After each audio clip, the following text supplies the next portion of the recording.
Não tem por que fazer mistério. A galera fala bonito, chama economista com PhD da casa do cacete, bota conta matemática para lá, para cá, gráfico para tudo quanto é lado, é para te distrair. É para te distrair. Economia, dá para explicar facinho, facinho. É assim, é relação social, tá? Eu vou lá, pego o meu dinheirinho, meu trabalho. Trabalho é dinheiro, tá? Trabalho é dinheiro. Quando você tá com dinheiro lá no Nubank, é o que você produz.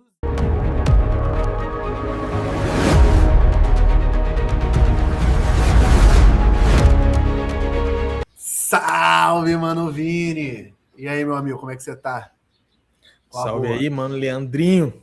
Tranquilo. A boa aí é a escala aí, né? Vamos ver aí como é que vai o desenrolar economicamente. Então hoje a gente vai explicar se é bom ou se é ruim a escala 6x1, é isso? É isso aí. Se é bom, pro trabalhador é ótimo. 6x1 não, né? 5x2 pelo menos. Então a gente vai defender a classe, né? Estamos aqui para defender a classe, claramente, 2 trabalhadores, vamos defender a classe dos trabalhadores e tentar alertar os trabalhadores que acham que não, né? Estão viajando, estão em Nárnia. É isso aí. E a gente vai trazer eu preparei aqui uma explicação macroeconômica, um pouquinho de economia, até para as pessoas. Não adianta a gente só falar, tem que ser um pouco mais visual, porque para as pessoas entenderem algumas complexidades econômicas. Eu vou compartilhar minha tela aqui. Vamos compartilhar a tela. Não vou cometer a gafe dos últimos bastidores, né, de esquecer de adicionar aqui a tela. Né? Vou colocar, mano, ainda vou colocar. No último vídeo eu vou tentar colocar aí a cena dos bastidores no final. Bom, Mano Vini, tem que desenhar, né? Então o papai desenhou. Tá? Então o papai desenhou e vai explicar aqui questões econômicas em relação à escala 6x1. Tá? Primeiro de tudo, né? Por que o empresariado chora? Meu Deus, vai acabar a economia, eu tô ferrado, vai acabar comigo, papapá, pipipi, popopó. Porque quando você está empreendendo, acho que até que em algum vídeo a gente falou isso, quando você está empreendendo, você só tem 4 locais para você fazer corte, tá? Então, assim, você não tem outro lugar de onde tirar mais. Então, o empresário, ou ele vai cortar no lucro, tá? Vai tirar o lucro dele, vai reduzir a margem de lucro dele, ou ele vai cortar nos fornecedores, ou ele vai cortar imposto, ou ele vai cortar trabalhador. Vamos começar pelo lucro, tá? Vinícius, fica à vontade aí de me interromper, tá? Tá. Assim, já te interrompendo. Porra, o lucro, normalmente, nenhum empresário quer cortar o lucro. Né? É autoexplicativo, né? Autoexplicativo. Corta então, trabalhador, corta tudo. Mas o lucro não pode cortar, não. Exatamente. Autoexplicativo. Muito bem. Só que os fornecedores, por exemplo, você tem um problema, tá? Se você não pode comprometer muito trocando fornecedores se eles fazem parte da tua cadeia crítica operacional. O que isso quer dizer? Normalmente, quando você tem um fornecedor, você tem ali um fornecedor que a imensa maioria pratica valor de mercado, é o que a gente chama, né? Dificilmente você vai ter um empresário que contrata um fornecedor por luxo, tá? Então, como ele pratica valor de mercado, dificilmente você consegue reduzir muito, né? Trocando o fornecedor. Mas quando você troca o fornecedor, você tem que manter a mesma qualidade do fornecimento, né? Ainda mais se ele estiver na cadeia crítica da sua operação, né? Imagina, o teu produto perde qualidade, ou então aquele fornecedor é um fornecedor problemático, passa a ter problema, vai comprometer toda a tua escala de produção. Beleza? E eu acho que esse é um ponto até mais crítico mesmo, né, pro empresariado, porque você muitas vezes até chorando desconto e tal com o fornecedor, reavendo, enfim, questão de contrato, né, questão contratual e tudo, mas aí acaba que corre o risco de perder, né, também na questão da qualidade, né, do produto fornecido, né, no caso. Né? Exatamente. Desses 3 aqui, que não estão grifados em vermelho, o imposto, o Estado, ele é o, vamos dizer assim, ele é o mais, ele é o único que tem poder de coerção, né? Ou seja, ele tem a força do Estado para poder cobrar, tá? Então ele tem os mecanismos estatais para realizar essa cobrança, beleza? Então ele, de todos esses entes aqui, ele é o mais ele é o mais, ele é o mais forte, tá? Ele é o elo mais forte. Então, quando você deixa de pagar imposto, você pode ter N problemas na sua, na sua empresa, tá? Não consegue tirar várias certidões, essas certidões você tem que utilizar às vezes para fazer participar de uma licitação, ou clientes grandes vão te cobrar isso, você pode ser executado, você entra em dívida ativa, uma série de problemas, tá bom? Agora Então, aí só explica essa parte do executado, né? Porque tá, perfeito. né, muitas vezes não é o executado que a maioria conhece. Não é o do gatilho. O Estado não é agiota. O Estado não é agiota. Mas nesse caso, executado você vai ser processado, né? Só que no direito a gente fala executado quando você já não está discutindo mais o direito. Você já está discutindo o quanto. Entendeu? Então, assim, no direito a gente divide o processo, sendo bem grosseiro, tá, Vinícius? Em duas fases. A fase de conhecimento, que você vai discutir o direito. Então, se eu estou te processando, eu vou discutir primeiro se eu tenho direito ao que eu estou alegando. Depois que o Estado, eu tenho uma sentença, enfim, e não cabe mais recurso, é validado o meu direito, eu passo a discutir quanto eu tenho que te pagar, entendeu? Basicamente é isso. Então, quando a gente fala de execução, a gente já está falando que a dívida ativa, né, ou seja, a Receita Federal, tal, os impostos, já pode entrar numa fase mais aguda, tá? De já não discutir direito. Depende de cada questão tributária, mas eu estou sendo muito grosseirão aqui, tá bom? Sendo mais sucinto, né? Porque se for entrar nesse caso, se for entrar no tema aprofundadamente, a gente vai fugir aqui que não é discutir tributário. Mas assim, o Estado ele tem um poder coercitivo, então ele tem os mecanismos para fazer com que o empresariado arque com a sua dívida. E aí a gente tem o trabalhador, que nessa cadeia ele é o elo mais fraco, por isso que está em vermelho, né? Então, assim, principalmente quando você não tem o trabalhador sindicalizado, você tem uma relação fragmentada, que é o que a galera defende. Não, você vai lá negociar com o patrão. Não vai negociar com o patrão. Por que ele não pode negociar com o patrão? Porque eu tenho uma reserva de mercado gigantesca. Por mais que o Brasil esteja hoje quase no pleno emprego, ou seja, todo mundo trabalhando, né? Eu ainda tenho uma reserva de mercado grande. Porque esse trabalhando é o quê? O cara prefere ser CLT ou entregar iFood? Eu tenho minhas dúvidas. Eu acho que o cara vai preferir ser CLT. FGTS, férias, 13º, ticket de refeição, ou não. Ou ele quer ficar no iFood. Eu acho que não. Então, esse pleno emprego, ele é meio mascarado por essas atividades.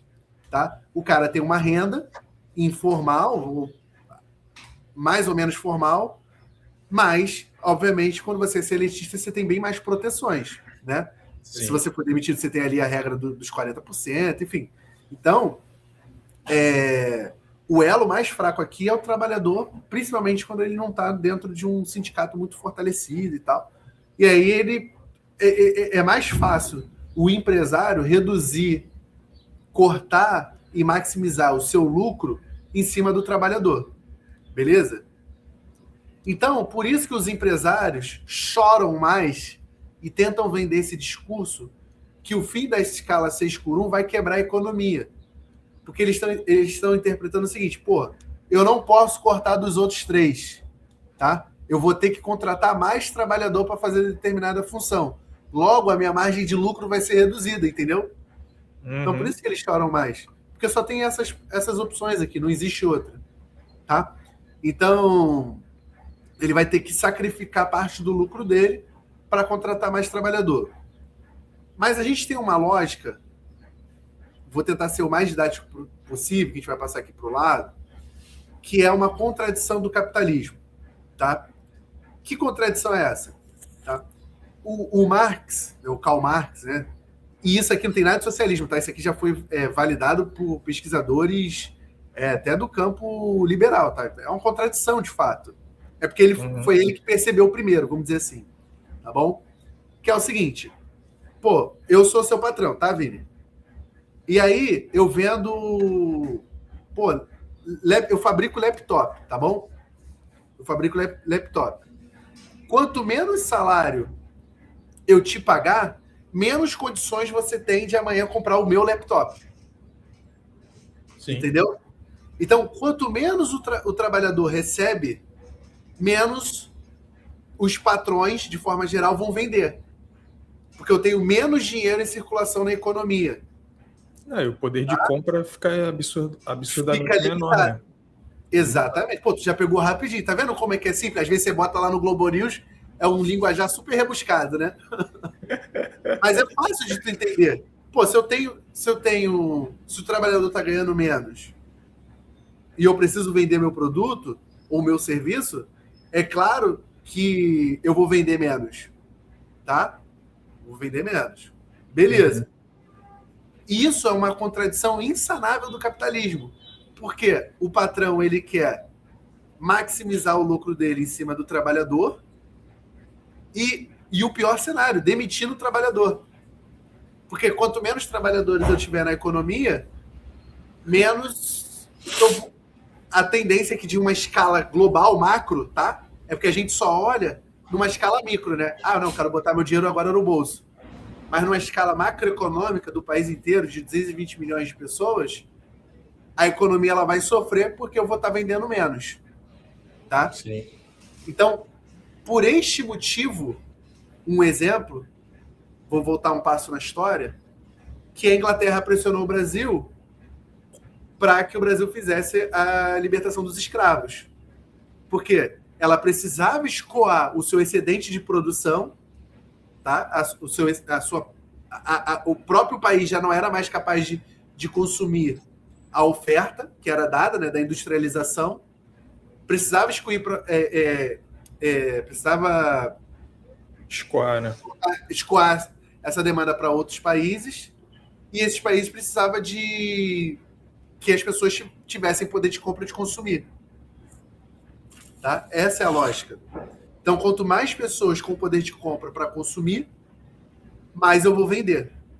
Tá? Pô, lógicazinha muito básica de economia, assim, macroeconomia. Tá? Então, essa é uma contradição do capitalismo. Se eu cortar o trabalhador, eu tenho menos gente para vender. E se eu achatar o salário do trabalhador, eu, na mesma lógica, menos pior do que ter o desemprego, mas eu também estou vendendo menos, tá? Do que eu poderia eventualmente até produzir. Então, falando de indústria, eu posso ter até a capacidade ociosa, né? Ou seja, ao invés de eu produzir 1.000 carros, eu estou produzindo 500, tá? Sim. Por quê? Eu sei que eu não consigo vender 1.000 porque as pessoas não conseguem comprar, tá? Então, olha como é que a escadinha vai rolando. Então, beleza. Até aqui, tranquilo, né? Tô conseguindo explicar legal. Tá de boa. Mas aí, muita gente que é liberal, né, na economia, com pensamento liberal econômico, vai falar o seguinte: ah, mas se eu ficar aumentando o salário do trabalhador, isso vai gerar inflação. O que a pessoa está querendo dizer com isso? Se eu sou um trabalhador, eu ganho 1.000, porra, eu tenho uma capacidade limitada de comprar, beleza? Um salário mínimo, 1.600. Eu vou comprar comida e um punhado de roupa, beleza? Agora, se eu ganho 6.000, claramente eu vou consumir mais, né? Vou comprar um celular melhor, vou comprar uma TVzinha, beleza? Ok. Então, o que ele está querendo dizer aqui? Por que ele está dizendo que vai gerar inflação? Porque eu vou ter uma maior demanda por consumo, tá? Então, se eu tenho mais demanda por consumo, quer dizer que os preços, aquele produto, ele vai subir de valor, tá bom? Mas isso é falso, tá? Por que esse argumento é falso? Porque esse argumento ele só vai ocorrer se a demanda for maior que a capacidade de produzir. Num país industrializado, que tem alta capacidade de gerar oferta, não há inflação. Então, vamos pegar o exemplo da China. Coreia do Sul. Então, a China hoje aumenta o salário do trabalhador acima da inflação, tá? Todo ano, assim.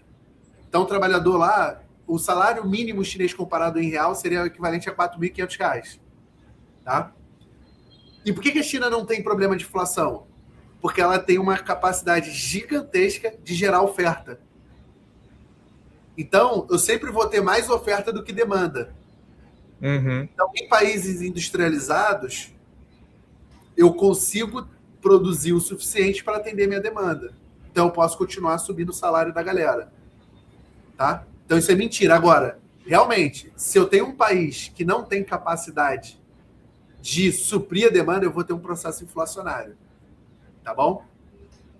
Então, a gente precisa discutir todo esse esquema aqui que eu estou explicando, macroeconômico, é para que a gente possa entender que um trabalhador melhor remunerado e mais descansado, ele vai produzir mais. E não vai quebrar a economia. Tá? Porque a gente precisa fomentar um país mais industrializado. Entende? E com maior capacidade do Estado de organizar esses setores aqui. Porque se o Estado entregar essa organização estratégica para as empresas, a empresa ela só vai olhar aqui no curto espaço, que é o lucro dela. Ela não vai conseguir esse todo aqui de médio e longo prazo, entendeu? Porque a empresa também, por mais que a gente ache que todos os empresários eles são unidos, não são. Não são. Eles não conseguem ver esse projeto de país, tá? Não, e assim, acho que também... Não, assim, aí também acho que é uma coisa que acho que nem deve se exigir, né? Exato. Porque, assim, que você como empresário, pô, tu tá olhando o teu, porra, né? Porra, enfim, perfeito. Entendeu? Né? Aí é cada um por si, assim. Podem pensamentos convergir e tudo, mas, porra, não tem como, entendeu? Não é obrigação do cara olhar o macro, né, como o Estado deveria fazer. Exato, mas chega a ser, assim, aspas, né? Não quero ofender, mas chega a ser burrice quando o cara faz esse tipo de defesa. É burrice que ele tá fazendo uma defesa de algo que é contra ele mesmo. Sim. Porque eu preciso vender mais. A lógica de você ter uma empresa é você vender mais. Vender hoje, amanhã, depois de amanhã, meia-noite, 3 da manhã, 4 da manhã, 6 da tarde. É isso aí. Essa é a lógica de você empreender, porra. Tu vender Sim. Até você, porra, tá entendendo? Você quer... A lógica do empreendimento é você conseguir mais capital, né? Sim. Então, para eu ter mais capital, eu preciso ter gente com condições de adquirir o capital, o bem, no caso, tá? Então, aqui, como é que o Estado brasileiro controla a inflação? Que é um problema. Olha a cascata de como o encadeamento do pensamento volta contra o próprio empresário, né? Porque a forma que eu tenho de controlar a inflação, quando eu não tenho o Estado industrializado e realmente eu estou aumentando ali, eventualmente aumentando exponencialmente a renda do trabalhador e tal, é com taxa de juros.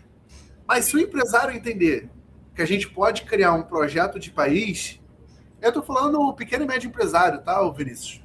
Porque às vezes o cara, é o que a gente falou no outro vídeo, né? A síndrome do CEO de mim mesmo, né? O cara vende bolo e ele acha que ele é o... Quando a mídia fala do empresariado, tá falando dele. Não, porra. Pô, eu vi um vídeo esses dias, o cara falando de quê? Falando mais ou menos nessa pegada aí, né? Que, assim, eu não lembro se era esquerda ou direita, enfim, era um vídeo meio que um assunto voltado pro lado político da coisa, que aí tava falando, você tem um MEI, você tem um ME, né? Você é PJ ali e tal. Cara, mas você não é empresário. Você é trabalhador, porra. Em vista Exatamente. lá você é trabalhador. Beleza, eu não tenho, né? Eu faço meu horário, eu faço as coisas, mas, pô, você tá ali, você tá ralando, entendeu? O empresário não é o cara que coloca a mão na massa para fazer as coisas. Ele não é operacional. Não é operacional. Então, assim, a partir do momento que você está ali, né? Tipo, você não é um CLT, você não está trabalhando para alguém, mas você é um trabalhador. Exatamente. Né? Então, é essa lógica que a gente tem que entender. E, assim, cara, 90 e pouquinhos por cento da população do Brasil é formado por classe média e por pessoas pobres. Então, assim, isso significa que quem está movendo economicamente o país é essa galera. E aí, quando você tem um problema que essa galera, que é mais classe média, está se vendo como rico, a gente tem um problema, que é esse aqui.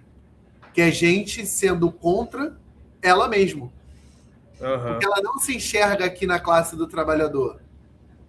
Ela se enxerga na classe da elite, mas está errado. É uma visão equivocada. né? Isso Então, aí. na minha opinião. Então, a forma que o Estado brasileiro tem de controlar eventuais inflações que a gente tenha na dinâmica econômica, tá? É através de juros. E aí, quanto maior a taxa de juros, mais impactado o empresário é.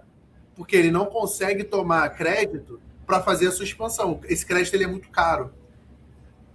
Tá? Então, qual é o modelo macroeconômico que o empresariado brasileiro deveria estar perquirindo, né? Deveria estar seguindo? Um modelo onde estimulasse um Estado estrategista que formulasse uma política pública desenvolvimentista, principalmente industrial. Tá? Por quê? Aí a gente pega o paralelo. Cara, vamos esquecer o modelo político.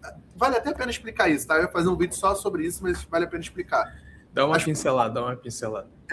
As pessoas confundem muito direita e esquerda com socialismo e capitalismo. São coisas totalmente diferentes. Quando você é de direita ou de esquerda, você está num espectro político. Remonta a questão francesa lá de 1700 e bolinha. Tá? Isso a gente gera um vídeo histórico só para explicar isso aí.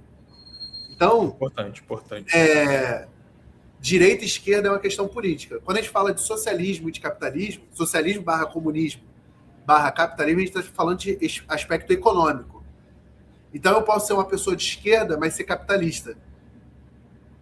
Não, e o pessoal confunde, né?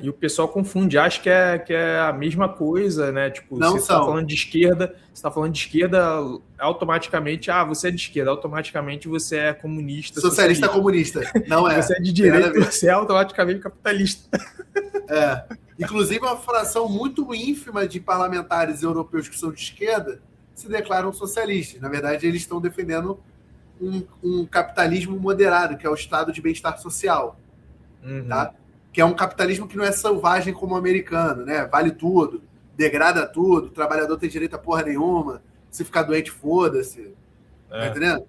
É um estado de bem-estar social. Então, e na China, que é um estado socialista, mas do ponto de vista político, mas isso é uma interpretação minha, né? Mas porque assim, cara, senão eu vou entrar muito a fundo. Depois a gente pega só para explicar isso aí. Mas assim, a China ela conseguiu fazer com que ela tivesse um alto poder de industrialização. Então, China, Alemanha, Coreia do Sul, Japão, Estados Unidos, tá? Então, são países, França, Reino Unido, são países altamente industrializados, aonde, e por eles serem altamente industrializados, inclusive, isso faz com que eles tenham taxas de juros muito baixas. Então, o Trump tá maluco com o presidente do Banco Central americano, do Fed, porque a taxa de juros americana é 4,5%. A nossa é 14,5%. E aqui tá de boa. O pessoal, tipo... E o país crescendo. Crescendo. Imagina se a gente tivesse uma taxa de juros baixa. A gente ia explodir, cara. Depois a gente entra numa outra explicação dessa econômica. Mas, assim...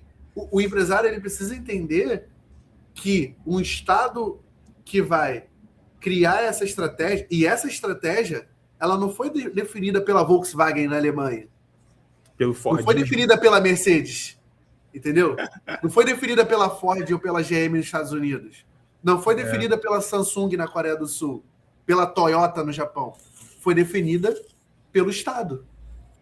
Então, essa lógica de estratégica de crescimento econômico voltado para o desenvolvimento industrial foi pensada pelo Estado. Então, quando você está no meio da cadeia, você não é o Elon Musk, você não é o dono da fábrica de carros, você é o vendedor de bolo. Quando você é o vendedor de bolo, você tem que torcer para o seu amiguinho que é CLT ganhe mais, para ele comprar mais bolo de você.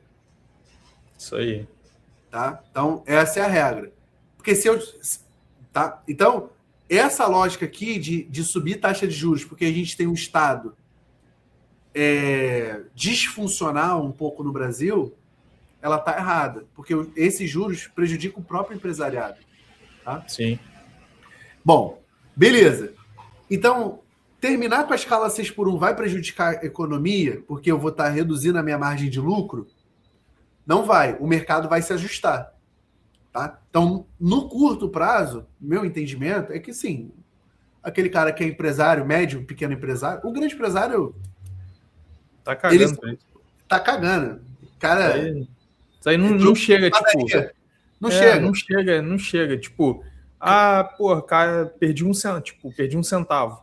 Não, perdi R$2.000. Não, perdi R$3.000, que é o preço médio de um trabalhador CLT hoje no Brasil. R$3.000. Cara, diferença nenhuma. Isso aí é a bermudinha que ele deixou de comprar. É isso aí. Num dia. É o balde da balada que ele deixou de tomar. O vinho que ele deixou de beber. Não é nem um dia, em um almoço.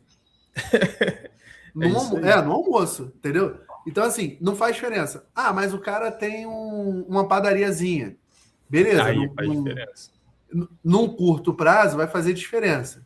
Uhum. Mas se ele tiver um pouquinho de paciência, o mercado vai se ajustar, não vai quebrar. Fica tranquilo. Você aí que tem uma padaria, tem um salão, cara, fica tranquilo. Acalma o coração, vai dar uma apertadinha no início, mas vai ficar tudo bem. Por quê? Aí é o que eu escrevi aqui, ó. O mercado vai conseguir se ajustar, porque sempre se ajustou. É inerente à economia esse ajuste.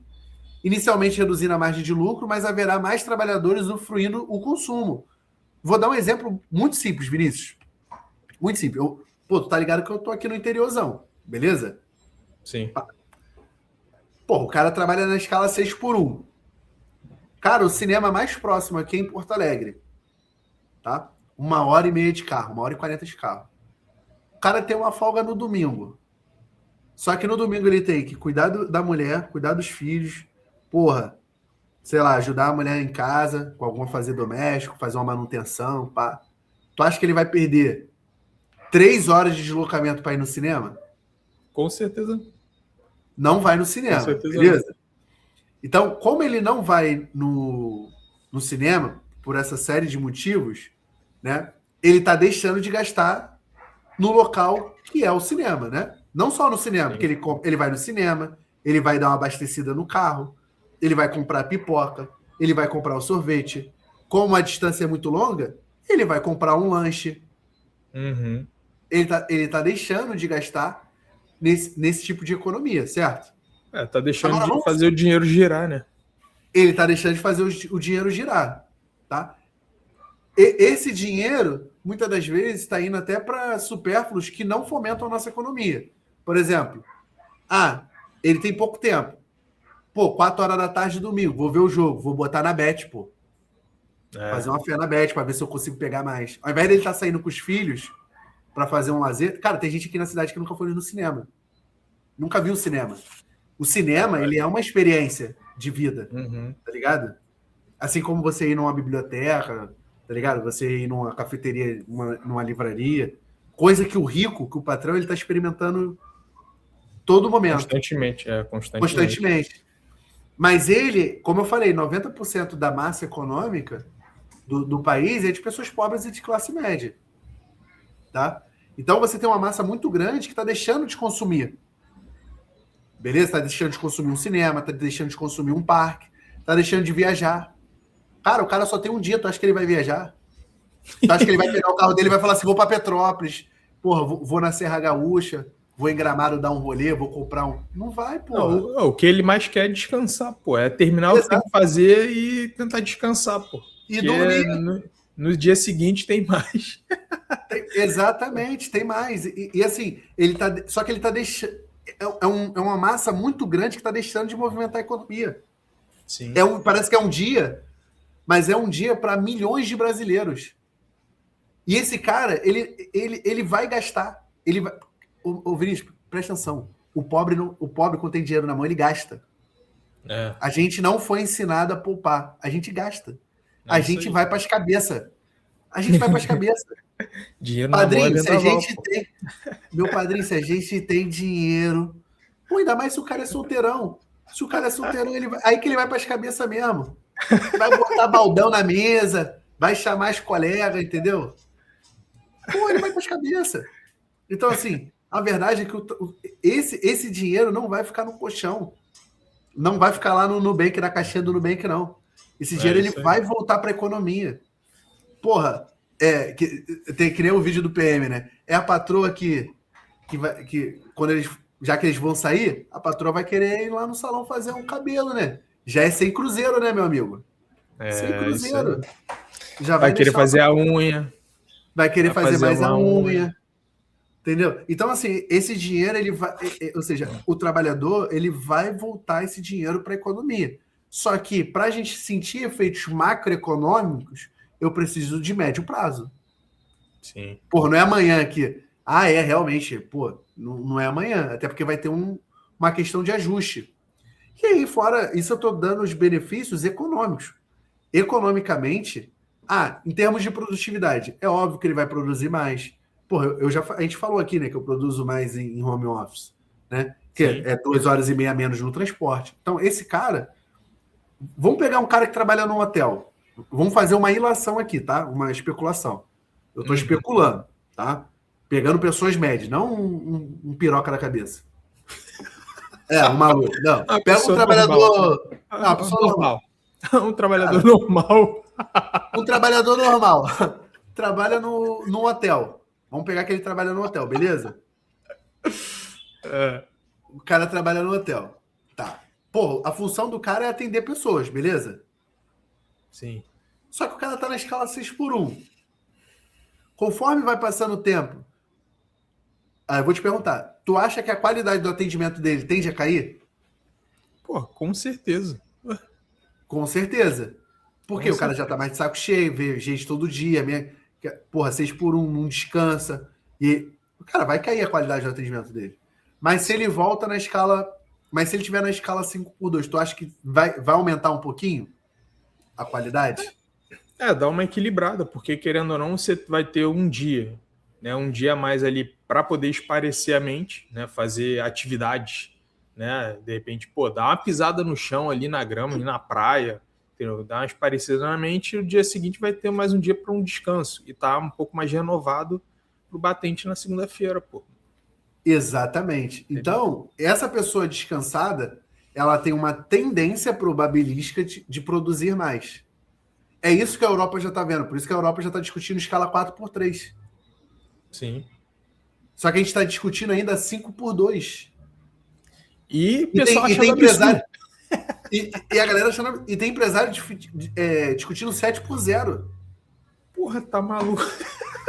Escravidão moderna, pô. Escravidão moderna. Caralho, tá maluco. E ainda chama de vagabundo. Mas ele não é vagabundo. Quando ele pega o avião dele a qualquer momento, que ele tá um pouquinho cansado, e vai para Miami. Vai para Disney. Vai para as Maldivas. Vai para Europa. Só dá umas parecidas na mente. Ele fala assim, semana que vem trabalhar não, que ele pode escolher quando ele vai querer descansar e tirar férias. O trabalhador não. O trabalhador é quando a empresa impõe para ele que ele pode tirar férias. Impõe assim, no sentido assim, por exemplo, eu quero tirar férias em julho, mas legalmente a empresa pode falar, não, você não vai tirar em julho, você vai tirar em outubro, um mês horrível para mim, vamos supor. Mas é a prerrogativa do patrão. Então o patrão pode decidir quando você vai tirar as férias. Sim. Ele, como ele é o patrão, cara, se ele falar assim, Vinícius, tu é meu braço direito, toca aí, vou dar uma esparecida. Foda-se. Você se descabela e foda-se. Foda-se.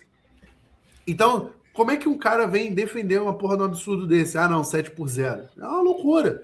Então, assim, eu não consigo entender pessoas que são até instruídas, assim, em termos de educacionais, né? Mas que não param para fazer uma reflexão. Claro que a diminuição da escala é melhor sobre todos os pontos de vista para todo mundo. Porra, para a mulher que está em casa cuidando do filho, porque o marido vai ter um dia a mais para poder se dedicar junto com a esposa, tá ligado? Para dividir tarefa de casa, doméstica, de passear, de conviver, de ter relação marido e mulher, tá entendendo? Ter relação de pai e filho. Pô, quantos pais aí perderam a criação de filho por conta de trabalhar demais, escala 6... Tá entendendo? Então, assim, tirando a questão do bem-estar social, a gente já explicou aqui a questão de que vão ter setores da economia... Vou dar um exemplo. Trabalhador do shopping. Porra, Vinícius, tu trabalha no Norte Shopping aí, na C&A, beleza?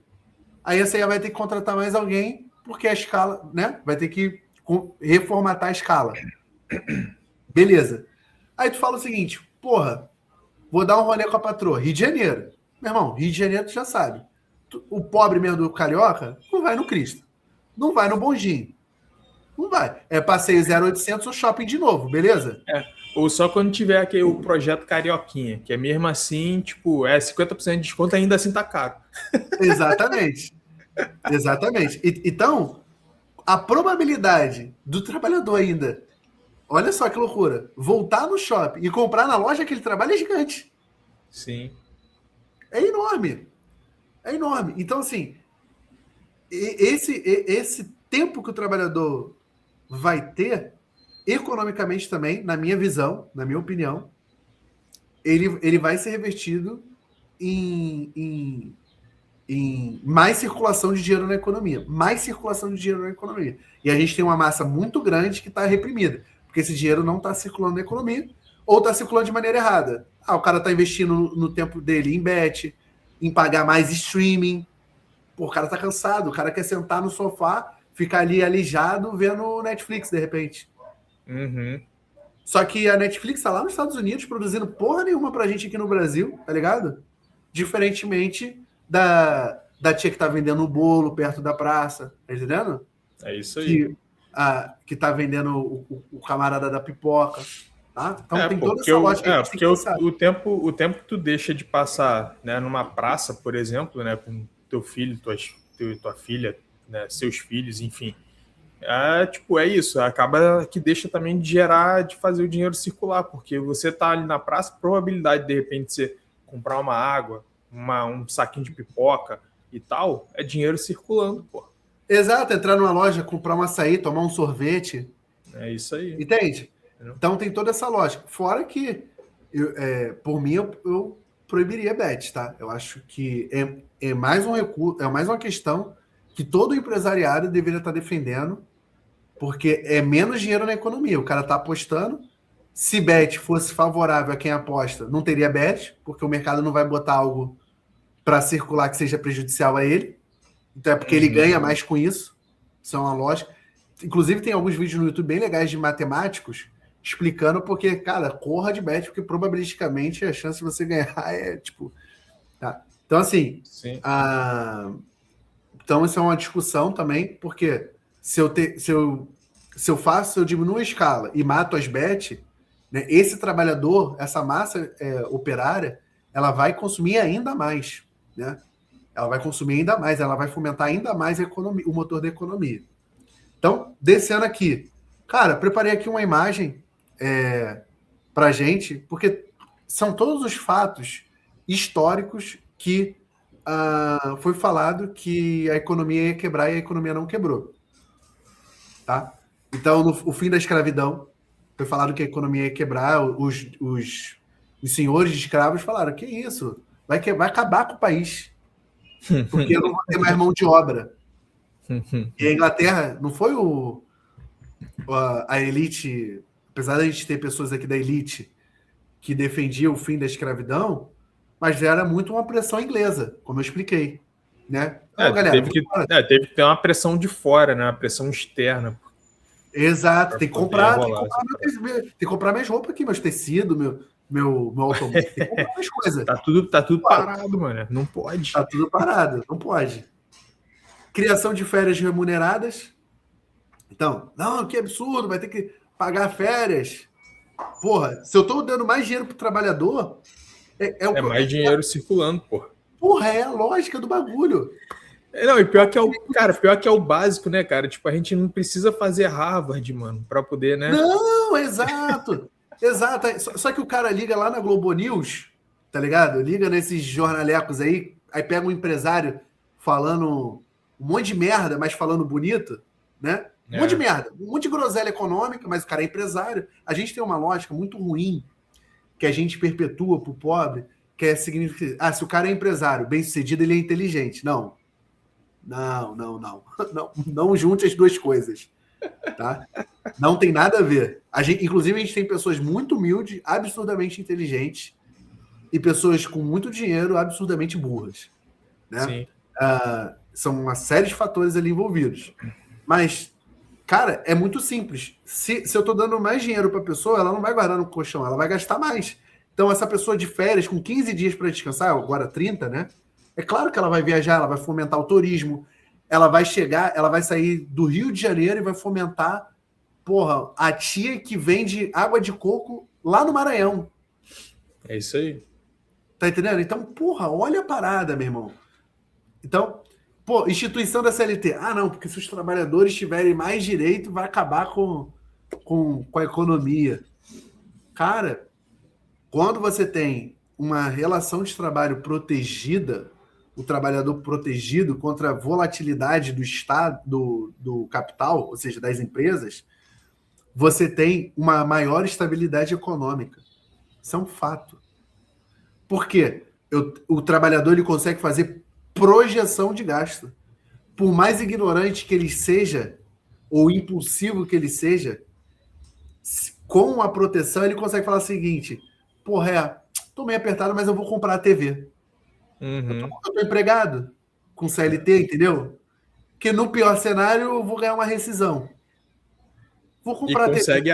E consegue arcar com aquele custo. Arcar com a dívida. Exato. Dívida, isso aí. Ele vai conseguir arcar com a dívida. Então, assim, mais proteções. Fica pesado pro patrão. Cara, porque a margem de lucro dele, ao invés de ser 1 milhão por cento, vai ser 200%. Porra, não tá bom? Sabe? Que ultra maximização de lucro a gente quer ter? Que sociedade a gente quer fomentar? De nível de desigualdade. Porque aí depois a gente vai entrar até num outro vídeo que a gente pode falar de violência. Porque eu tenho, isso aí é uma crítica minha, né, social, do que eu estudo. Uma percepção minha. Quanto maior a desigualdade social, maior a tendência de você ter crime. Tá? E aí, na minha avaliação, quanto menor o desenvolvimento educacional, maior a tendência de violência. Crime e violência não são a mesma coisa. Né?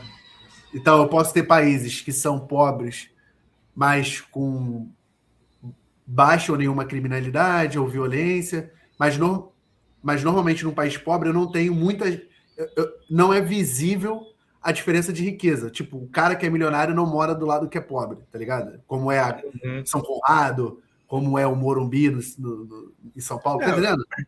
O Brasil é bem atípico, né, nessas paradas, né? Porque... os Estados Unidos também.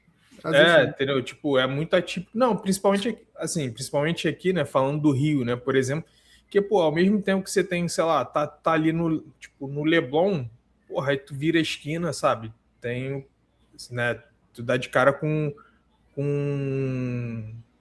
a favela. Com o morro, com a favela. Assim, o morro, eu digo, não é nem porque, né, a questão de preconceito, não, mas é o fato, entendeu? É o fato, Entendeu? Pô, tu tá ali em Copacabana e, porra, sei lá, e tem uma ladeira que já dá na parada. Assim, não que Copacabana seja também, né? Tem os que tem e tem os que não tem. Que dizem que acham que tem, mas não tem. Mas tudo Exato. Então, mas essa contradição, na minha visão, essa contradição de diferença, né, social, é o que fomenta criminalidade, tá? É a minha opinião, a gente vai fazer um vídeo só sobre isso. Mas, enfim, então, ter mais proteções para o trabalhador significa que ele tem confiança de gastar mais. É a confiança de gastar mais. Cara, gasto econômico é confiança. Economia é confiança. Se as pessoas não estão confiantes em gastar, elas vão começar a poupar. Se elas estão cabreira que a economia está mal, só sai no jornal que a notícia que tá mal, ela começa a entrar em parafuso e falar, porra, eu tenho que guardar. É isso aí. Só que, na verdade, ela está gastando. Porque ali na frente, né? Você não sabe o que vai dar na frente, Exato, se vão me demitir, Exatamente. Aí. Então, quando a gente tem uma economia mais pujante de proteção, eu tenho mais circulação e mais confiança em gastar. Pô, criação do 13º salário. Pô, isso aqui meu irmão, isso aqui é até meme. Porque assim, vai quebrar a economia. Pô, saiu capa do Globo e tudo. Não, vai quebrar a economia. Meu amigo, o dia que o pobre guardar dinheiro de 13º salário, cara, tu pode... Jesus está voltando. Tá voltando. Você que acredita em Jesus, ele tá... Você olha para o céu, provavelmente você vai achar ele. Não guarda. Não guarda. O maluco, aí mesmo que ele vai para as cabeças. Ô, Vinícius, o maluco tá em março pensando no 10º dele. É isso aí. Porque ele já gastou, ele já foi para as cabeças em março. Ele já foi pra loucurada. E quando chega o 13º, tipo, já nem lembra mais, já gasta de novo, já, porque... Tipo... Exato. E vambora. E tá errado? Pô, pra economia é excelente, porra. É. Excelente pra economia. O que tá errado? Quando a gente... E aí eu vou fazer um outro vídeo econômico sobre isso também. Quando a gente subverte a lógica do 13º. Ao invés dele estar pagando consumo, ele tá pagando juros de cartão. Uhum. Porque a gente financiarizou demais o sistema e aí o sistema financeiro tá roubando esse dinheiro, entendeu? Em detrimento da moça que vende... em detrimento da moça que vende Natura, Boticário, uma loja do McDonald's, sei lá, qualquer coisa dessa que gera emprego. Sim. Tá? Então, isso é uma outra discussão. Mas, enfim, o cara não guarda. Aumento do salário mínimo, porra, já expliquei lá em cima. Vai ficar redundante, né? Você tem que reajustar o salário mínimo, senão tu vai vender menos. É simples assim. Direitos trabalhistas. A Constituição de 88 é muito protetora em relação ao trabalhador. Cara, olha só, 44 horas semanais, que já tá que é essa escala atual, cara, já é um problema. A Europa tá trabalhando, tem país com 30 horas, 14 horas de diferença por semana. Isso dá 28, 56 horas a menos no mês. 56 horas a menos no mês são 2 dias e meio de diferença que o cara tá descansando. É muita coisa. Ou descansando ou gastando, né? Gastando, viajando. Exatamente. Eu acho que o Brasil ainda não tem capacidade de produção para chegar nesse nível de 30 horas, mas é uma construção. A gente tem que ir construindo aos poucos, um passo de cada vez, né? Bom, o problema é que aqui o passo é bem, né? Bem curtinho, né? Um passo de... mas o importante é dar o passo, vamos embora. Exatamente. Senão, se a gente não desse o passo, a gente estava até hoje nos grilhões, né? A depender de uma galera aí, porra, tava nos grilhões. Vambora. Aí, política de valorização do salário mínimo, já expliquei também porque que você tem que aumentar o salário da pessoa, né? Anualmente, até para ela consumir mais, tá? Para ela gastar mais. Então, quando você aumenta acima da inflação, significa que aquela rebarba ela vai gastar um pouquinho mais, tá? E a discussão pelo fim da escala 6x1, cara, que é uma discussão totalmente inócua, assim, sem sentido. Parece que é só uma questão ideológica de defender barbárie, entendeu? É barbárie, cara. O cara tá defendendo barbárie. Então eu posso barbarizar o trabalhador, posso açoitar ele, dar chicote, achando que ele vai produzir mais. Cara, a probabilidade do cavalo que corre mais ser o mais bem tratado do que o que toma chicote é gigantesca, né? Então, isso aí. Por esses motivos que eu acho que a gente tem que não só rever em quem a gente está declarando apoio, porque o cara que está declarando apoio, se você que está assistindo a gente, né? Você é uma pessoa que não faz parte de 10% da população, minha senhora, meu senhor, meu amigo, você tá aqui, ó. Mas eu vendo bolo, eu tenho 3 lojas. Você tá aqui, tá?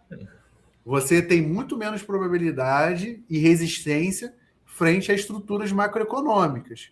Porque o grande empresariado, na verdade, ele nem é impactado por isso aqui. Ele vai lá no BNDES e pega a taxa de juros quase zero de empréstimo, né? O Estado amigão.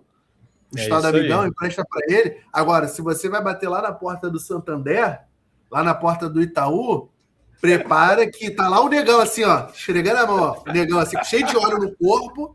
Aqui, ó. Aqui, ó.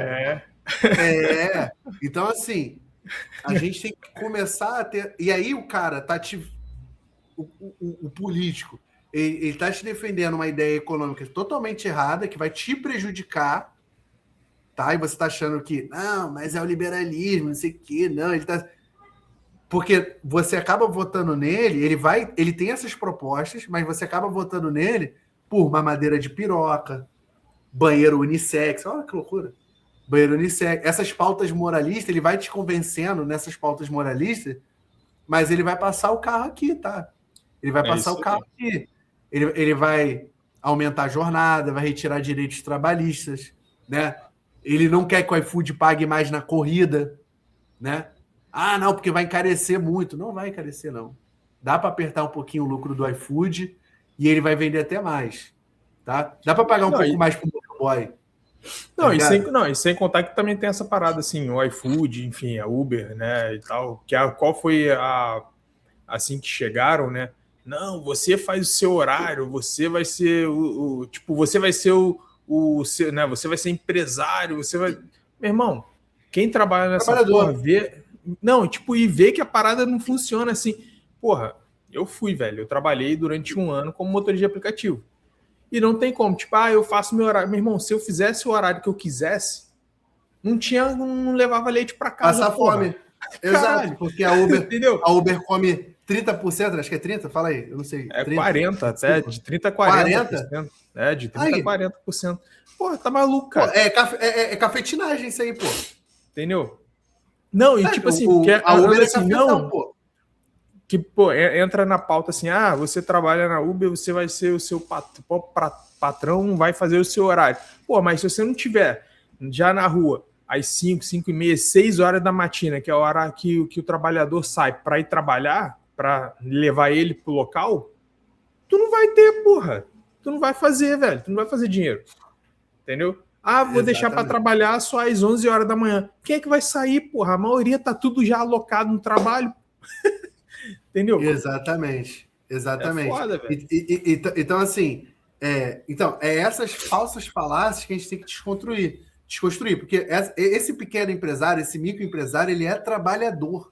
Cara, ele tem que entender que ele é... mas eu não sou CLT. Mas, meu amigo, você depende você depende de consumo dessa galera, dessa massa. Essa massa, ela precisa ter mais dinheiro para comprar mais, ela precisa ter mais tempo para comprar mais de você, que está vendendo pipoca, que está vendendo bolo, que está dirigindo no aplicativo, né? Porque se você está no aplicativo achando que você é empresário, o cara que está de folga um dia, de repente ele vai falar assim, de repente ele até tem um carrinho, mas ele vai falar assim, porra, vou deixar o carro na garagem, eu tenho que pagar estacionamento, tenho que pagar... Tô falando de cidade grande, tem que... Sim. Pô, vamos de aplicativo que eu acho que vai sair mais em conta. Porra, tu vai ter mais gente para pegar no teu aplicativo, entendeu? Porque é mais um dia que o cara tá podendo sair de casa. Então, assim, tem uma série de questões, e eu acho, e aí eu vou fazer uma crítica à esquerda, porque eu acho que a esquerda deixou de conversar com o trabalhador. Quando a esquerda entrou muito num viés de pauta identitária, que eu acho que é importante, mas ela é secundária, ela é decorrência do trabalho, né? Tudo é fomentado pelo trabalho, na minha visão. Então, a questão da pessoa preta, LGBTQIA+, enfim, tudo isso, portadores de deficiência e tal. Então, assim, todas essas questões identitárias e tal, índios, quilombola, e vai embora. Cara, isso não pode ser a pauta central. A pauta central é o trabalho. Por quê? Se eu não garantir trabalho para a pessoa preta, que é a maioria, para as pessoas que têm deficiência, para as pessoas que são LGBTQIA+, por preconceito, por não sei o quê, eu tenho que estar discutindo primeiro o trabalho. Primeiro eu tenho que empregar essas pessoas para que elas possam consumir, para que elas possam ter renda. Depois, quando elas estiverem com o mínimo do direito, o que é o mínimo do direito? Cara, o mínimo do direito na sociedade que a gente vive é trabalhar, porque se você não trabalha, é baixo da ponte, pô. Come. É isso aí. Você não come, você não paga moradia. Indignidade. É isso aí. É indignidade, entendeu? Viver uma vida indigna. Então, assim, a primeira coisa que a esquerda tem que estar construindo e conversando, e aí, quando eu falo esquerda, é aquele aspecto político, não é econômico. Então, eu posso ser de esquerda e ser progressista, mas defender orientações capitalistas, né? Um capitalismo menos selvagem, mais harmônico. Eu posso fazer isso, né? Tem muita gente intelectual nessa linha de raciocínio. O cara não defende socialismo, não defende um outro modelo político, né, de Estado. Sim. Ele está defendendo uma questão econômica. Então, quando a esquerda ela passar a ter mais essa visão de defender mais as relações de trabalho, né, enfrentar mais os direitos, mas conversar com o trabalhador de forma que ele se enxergue, ele precisa se enxergar primeiro, porque o que eu percebo é que as pessoas não se enxergam. Cara, Não. tem gente que trabalha CLT que é contra a escala 6, que tá defendendo junto com o patrão. Não, vai ser problema para a economia se a gente terminar a escala 6 por 1. Brother, isso é maluquice. Eu não tenho. Cara, não, e te falar mais, assim, e muito provavelmente, aí é o que eu acho, muito provavelmente esse empregado CLT que defende, né, a escala 6 por 1 é o cara que já trabalha na escala 5 por 2, entendeu? Exato. Porque para ele em si não vai fazer diferença, porque tipo, ele já tá na escala 5 por 2, então assim, não, pô, porque aí, provavelmente ele deve estar pensando, porra, aí no dia que eu tô de folga, num sábado, porra, o cara não vai estar lá trabalhando para me atender, sacou? Não vai abrir o mercadinho não vai abrir. Entendeu? Então, assim, cara, é uma parada que não tem lógica, porque tá, né, muitas vezes acaba olhando para um próprio umbigo, ao invés de tentar olhar mais para um todo, né? Exato. E tem um detalhe. Vamos pegar o exemplo do cara do mercadinho, beleza? Se eu sou o proprietário do mercadinho, eu tenho um mercadinho pequenininho, eu tô cheio de medo. A minha conta é apertada, tá? As minhas contas, elas são apertadas. Eu sou dono de um mercadinho só. Mas vamos supor que o meu mercado, eu venda R$1.000 por dia no mercadinho. Porra, uma boa cifra. Eu acredito que deve ser por aí. Um mercadinho deve gerar, pelo menos, né? Porra, tu tem um Uber aí trabalhando 14 horas, às vezes faz R$1.000 num dia. Então, assim, pode ser que o mercadinho venda... eu já vi uns vídeos aí. Os caras virando... Não sei se é o que é, né? Mas vamos supor que... Vamos voltar um passo atrás, mas vamos supor que o cara não faça 1.000 no mercadinho, faça 600, beleza? 600. Um trabalhador a mais, que ele vai pagar um salário mínimo, dobrando os custos operacionais da CLT, se ele assina a carteira bonitinho, faz tudo bonitinho, esse cara vai bater perto de R$3.000 de custo. No mês. Beleza? No mês. No mês, Aí o cara vai falar assim, não, eu vou fechar o mercado, pô. Eu não vou abrir o mercado porque eu não vou contratar.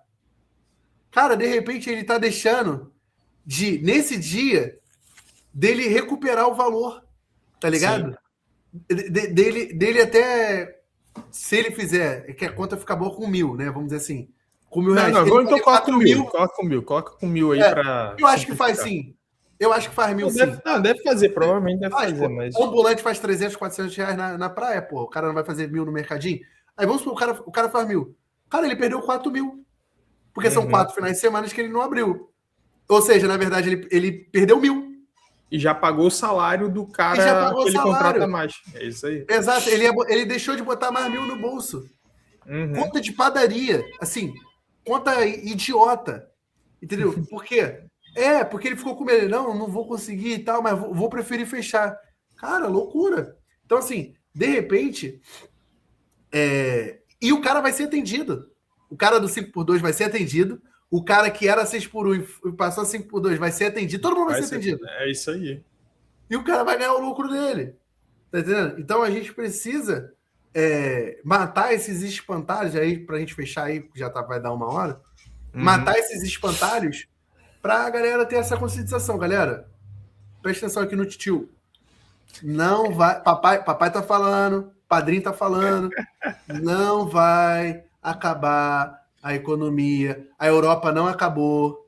A Europa tá aí de pé produzindo, tá? Não acabou, tá? Então, assim, o Brasil não vai acabar, tá? Então, vários outros países não acabaram. Vai continuar, tá? O mercado vai se ajustar. Não é isso que os liberais defendem? Que o mercado se autorregula? Então, o mercado vai se encontrar. Vai. Aí, vamos jogar com as armas dos liberais. Então, assim, o mercado vai se encontrar. Entendeu? Você não tem que defender o cara que vai deixar de tomar um vinho no almoço, que ele vai contratar um funcionário a mais, porque é isso que representa para ele, um vinho a mais. A menos, né? De repente. No almoço. De um dia. No almoço, é isso aí. No almoço. De repente ele não vai ter do vinho no almoço, mas tem um vinho para janta, mas tranquilo. Porque eu tenho certeza que, de repente, o pequeno e o médio empresário, se a gente conversar legal com ele, falar assim, não tenha medo, vai ficar tudo bem, você vai até lucrar mais, cara, eu acho que a gente tem um campo aí, entendeu? Porque é isso que vai acontecer. Porque é a lógica da economia, você não tem como quebrar a lógica da economia, entendeu? A lógica da economia é essa, preciso de dinheiro na economia, preciso de gente confiante para gastar e preciso de gente com tempo para gastar. Se eu tiver esses 3 fatores, você vai vender mais, porra. É simples assim. Ó, melzinho na chupeta, tá bom? Mano, Vini, tuas considerações aí pra gente fechar o barraco e o Não, boteco. cara, as considerações são essas mesmo, que a gente já veio falando ao longo do vídeo, as percepções, né? Pessoal aí, parar um pouquinho, meu irmão, pô, não sei fazer a continha de cabeça, né? Porque eu também tô assim, depois que a calculadora entrou na vida, fudeu. Né? Meu irmão, senta, pega o lápis, o papel, vai fazendo os levantamentos que a gente passou aqui para você ver, cara, que a conta fecha, entendeu? A parada vai fechar. Né? E é isso, que é a lógica do mercado. Quanto mais dinheiro rodando no mercado, mais circulação, mais vendas, enfim, mais lucro. Mas o país vai caminhando para frente. Entendeu? E para com essa porra de bet. Para com essa porra de bet. Vai gastar aí, lá com a tua filha no picolé, porra. Ajuda o amiguinho lá no picolé que tá vendendo ali, ó, na praia. Porra, é isso, entendeu? Ó, não, agora vou fazer minhas considerações finais, que é uma provocação. Vai. Se o amigo cortar 10% do pastor, se cortar o dinheiro você tá mexendo no vespeiro. Eu gosto de polêmica. Se cortar 10% do pastor, se cortar o dinheiro da Bet, tá ligado? Só esses dois que não voltam para a economia, não voltam para a economia. O pastor vai gastar lá em Miami, tá? Não volta. Esquece essa porra. Não volta. E a Bet também, tá lá sabe-se lá Deus aonde. Então, assim, não volta para a economia. E você pegar esse dinheiro, esses 200 mil reais aí, vamos supor, tu ganha 2 mil reais, 10% é 200. Mais o dinheiro da Bet que tu perde mais uns 100, 200, esses 300 reais aí for passear com a tua filha, porra, a economia, a tia Cláudia que tá vendendo um picolé, o seu Zé que tá vendendo uma pipoca, porra, a dona Maria que tem um salão para tu fazer lá o cabelo da nega, né? Porra, fazer a unha da nega, dar uma moral. Porra, vai agradecer. E aí ela vai estar contratando, de repente, lá na frente, teu filho, tua filha, entendeu? Para trabalhar lá no mercadinho, para trabalhar no salão. No salão, entende? Então, galera, é isso, pô. Economia não tem por que fazer mistério. A galera fala bonito, chama economista com PhD da casa do cacete, bota a conta matemática para lá, para cá, gráfico para tudo quanto é lado, é para te distrair. Economia, dá para explicar facinho. É assim, é relação social, tá? Eu vou lá, pego o meu dinheirinho, meu trabalho. Trabalho é dinheiro, tá? Trabalho é dinheiro. Quando você tá com dinheiro lá no Nubank, é o que você produziu, é o que você foi lá, né? Então, gaste com sabedoria, tá? Porque é tempo que não volta mais para você. Aí é filosofia agora. Não volta. Esse tempo que você gastou trabalhando não volta mais para você. Então, quando você pega e dá esse tempo seu suado, né, que a vida é muito curtinha, e dá parte dele para o pastor e dá boa parte para a Bet, ele não volta mais para você. Tá bom? Então, é isso aí. Fica aí o aviso e o alô. Mano, Vini, papo 10. O que a gente tem que pedir aqui para a rapaziada aqui que não custa nada? Pô, não custa nada, meu irmão. Só apertar aí, ó, deixar o seu like, deixar o teu joinha, se inscreve aí no canal, ó, vai aparecer aqui. E ativa o sininho aí para, né, quando tiver os novos vídeos, receber aquela notificação. É isso aí, não custa nada. Menos de 2 segundos, porra, tu faz isso. Menos de 2 segundos. Instagram, né? Instagramzinho, né? Seguir a gente lá no Instagramzinho, né? Segue lá. Negão, pô.